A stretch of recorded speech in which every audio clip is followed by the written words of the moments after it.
una decisión trágica. Una impresionante multitud de indígenas se había congregado alrededor del combate del crucero y se lanzó en persecución de la tropa dispersa. Una gran parte llega a Ayoayo, la sitia y en horas de la tarde entra en el pueblo enardecida.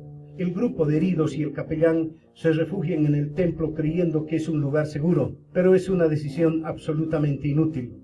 La muchedumbre llega hasta las mismas puertas del templo de Ayoayo, que fue el escenario de la más brutal y bárbara hecatombe.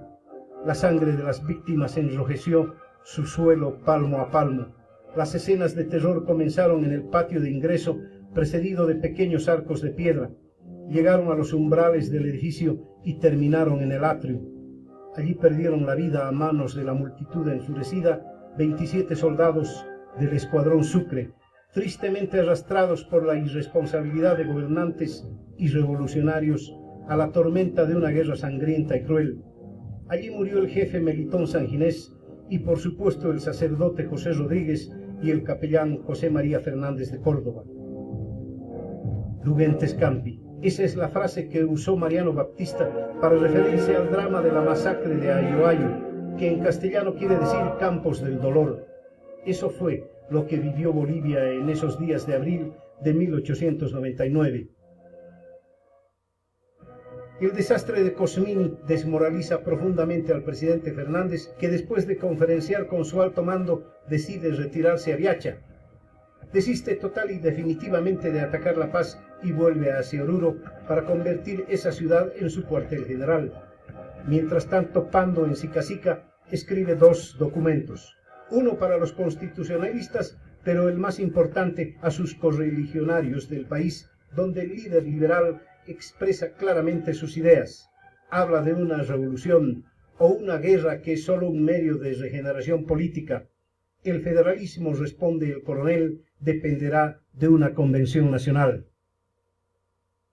A fines de febrero y principios de marzo de 1899, el movimiento indígena comienza a tomar independencia.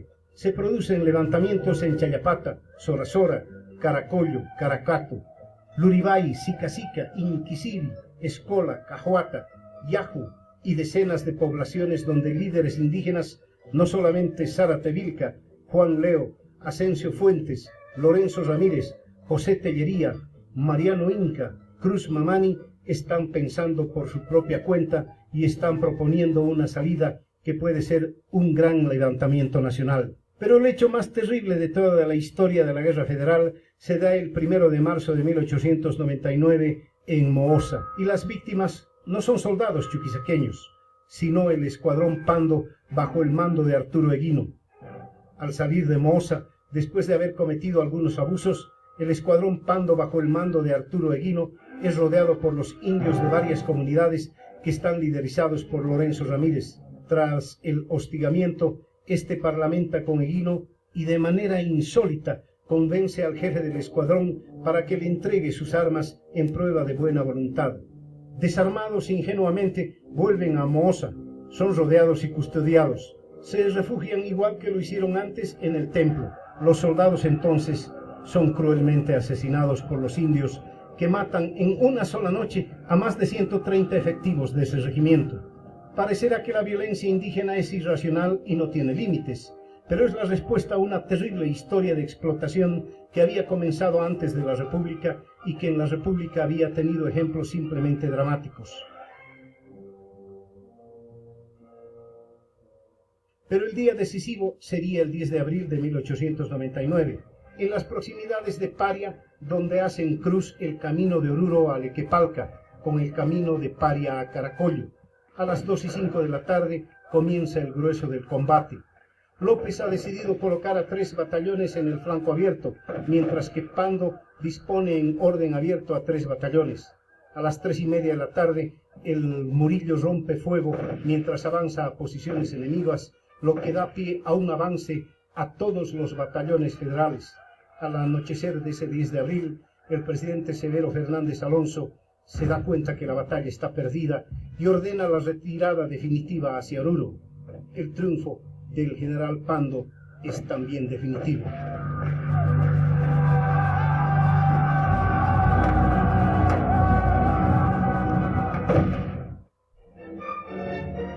El 12 de abril de 1899, el coronel José Manuel Pando entra triunfante a Oruro y a su lado está el caudillo Pablo Zárate Vilca con sus huestes que invaden la ciudad del Pagador.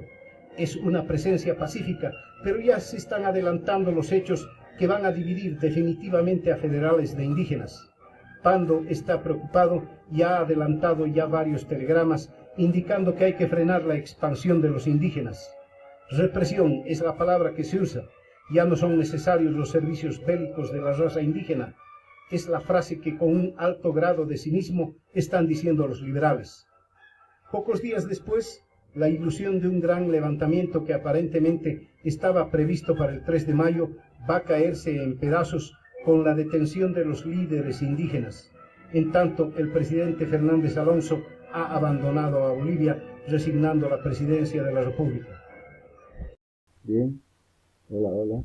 Bien, después de haber visto ese pequeño video documental, ahora repasemos rápidamente con las consecuencias de la guerra federal. Bien, una de las primeras consecuencias fue que el Partido Liberal toma el poder, es decir, José Manuel Pando se convierte en el nuevo presidente de Bolivia. Inmediatamente, Sucre deja de ser capital, es decir, ese puntito que vemos, deja de ser sede de gobierno. Entonces, trasladan la sede a La Paz definitivamente. Bien, la sede de gobierno se traslada a La Paz. Ahí se instala el Palacio Quemado. Se mantuvo el sistema centralista, pese que en un inicio las ideas federalistas fueron las que impulsaron la guerra federal, quedaron atrás. Se mantuvo el antiguo sistema centralista unitario. La alianza del Partido Liberal con los indígenas terminó, puesto que José Manuel Pando ya no necesita más apoyo, así que rompe la relación con los indígenas. Los líderes, como Pablo Zárate Vilca, fueron apresados y ejecutados por las acciones contrarias al gobierno.